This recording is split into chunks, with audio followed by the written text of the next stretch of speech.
अस्सलाम वालेकुम जी, आपका होस्ट सैयद अहमद अली आपकी खिदमत है। हमारा यूट्यूब और फेसबुक चैनल यह है पाकिस्तान दिख रहे हैं।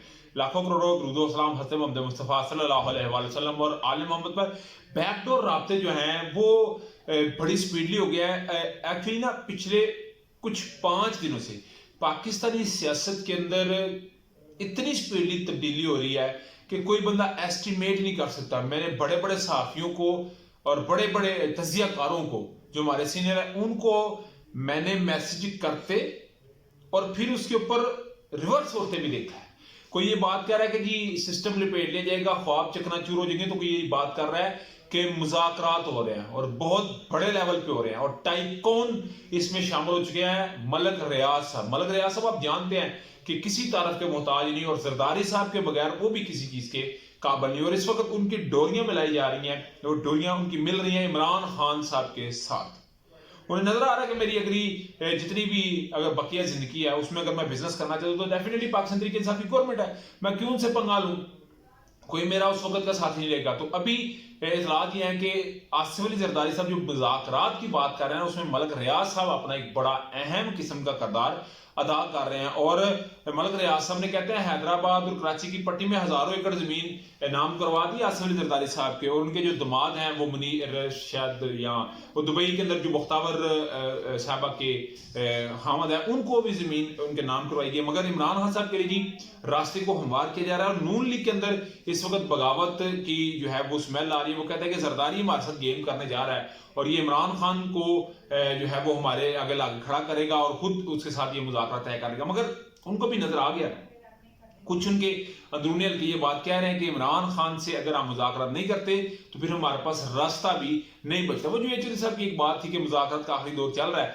अगर ये मुज़ाकरा नाकाम हो गई तो बात मार्शल्लाह तक जाएगी। मगर अभी तक जो मेरी बात है, ये मैंने जो अभी तक ऑब्जर्व किया, चले जो सीनियर लोग हैं उनकी अपनी बात हो सकती है, मगर मैंने जो अभी तक ऑब्जर्व किया, जो मेरी बात है या जो मेरा इस वक्त का एक सारा तजिया, उसमें ऐसी कोई बात नजर नहीं आ रही क्योंकि वो ग्राउंड पे काम होता नजर नहीं आ रहा। मगर पाकिस्तान तहरीक इंसाफ के लिए रिलीफ भी नजर आ रहा है। आप जानते हैं जफर इकबाल साहब जिनकी अदालत में इमरान साहब ने पेश होना था, तो शाहाना केस का मामला था और कल जो है वो आज इमरान साहब ने सुबह 8:30 पेश होना था, मगर 29 अप्रैल को डेट थी, मगर वो रिवाइज होकर आज पे आई थी। मगर हुआ ये है कि फिर इस तारीख को इलेक्शन कमीशन ने कहा था ना जी कि आज उसकी समाअत होनी चाहिए, इतनी डेट लंबी नहीं चाहिए, तो फिर जफर इकबाल साहब उसको 29 अप्रैल पे ले गए हैं।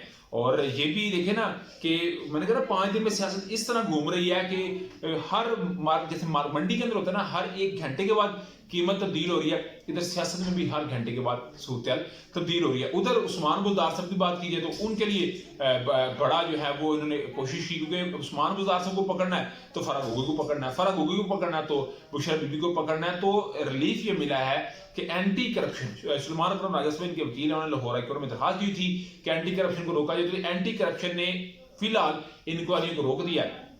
तहकीकात जो है वो उस्मान बुज़दार के लिए उनको रोक दिया गया है। तो ये मैंने कुछ ना आपको जो है वो चीजें बताई हैं, तो ये चीजें बता रही हैं कि पाकिस्तान तरीके इंसाफ इस वक्त सारी चीजों को जो है वो बुलडोज करती हुई अपनी सियासत की तरफ और वज़ीर आज़म बनाने के लिए इमरान साहब को बड़ी स्पीडली काम करती नजर आ रही है। और उधर जो अदालत की मैंने खबर दी, उधर अगर बात की जाए तो पाकिस्तान तहरीक इंसाफ ने एक दरखास्त दी हुई थी कि जी जो खैबर पख्तूनख्वा के अंदर वो इंतखाबात होने चाहिए, उसकी डेट का अनाउंस होना चाहिए, मगर वो ले आए अमजद परवेज साहब। अभी अमजद परवेज साहब बड़े तगड़े किस्म के वकील है और इन्होंने ही भेजा था नवाज शरीफ साहब को बाहर।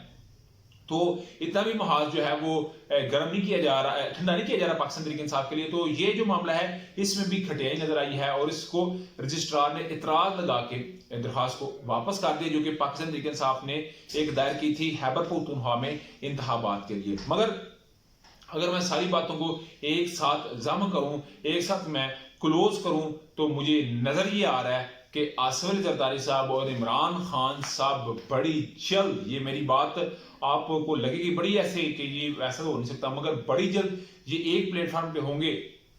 और मेन मकसद यही है कि जरदारी साहब भी चाहते हैं कि मेरा भी बेटा सियासत के अंदर सर्वाइव करता रहे, सस्टेन रहे, तो उसके लिए बड़ा जरूरी है कि इमरान खान साहब को किसी दीवार से लगाना, उनको साथ लेके चलना ही चलना है। और अगर ये साथ लेके ना उनको चले तो फिर डेफिनेटली अवाम का जो टिल है, जो अवाम का एक राय है, वो तो पाकिस्तान तरीके इंसाफ के हक में है, तो इनको क्या मिलना है? अंडा बटा पराठा और पराठा बटा अंडा, क्योंकि इनकी कारकर्दगी जीरो, इनका लोगों पे जाना जीरो, इनका तो वो मर्सिडीज का और BMW का बताना ही इनके लिए वो बाले जान बन गया था, जो कहते काट रहे, यानी कि तमाम कल रिकॉर्ड टूट गए हैं कि किस तरह ये मीडिया के ऊपर इन्वॉल्व होते हैं, किस तरह ये सहाफियों के ऊपर प्रेशराइज होते हैं, किस तरह ये बात से मुकरते हैं, स्टील का गिलास हाथ में पकड़ के। सर इन झूठ बोले जा रहे थे, वो किसी से ढके छुपे नहीं। तो अभी इसके मतलब तो अभी तक इस व्लॉग में यही मैं आपको बताऊंगा। नेक्स्ट व्लॉग में आपके साथ कुछ बड़ी इंपॉर्टेंट डॉक्यूमेंट्स है जो मेरे पास है, जो डिटेल है वो भी मैंने आपके साथ शेयर करनी है। मगर अभी तक का व्लॉग था, अभी तक की अपडेट थी। व्लॉग की वीडियो पसंद है तो फिर चैनल को लाइक सब्सक्राइब अपने दोस्तों शेयर कर दिया। नेक्स्ट व्लॉग के लिए होस्ट को इजाजत दिया।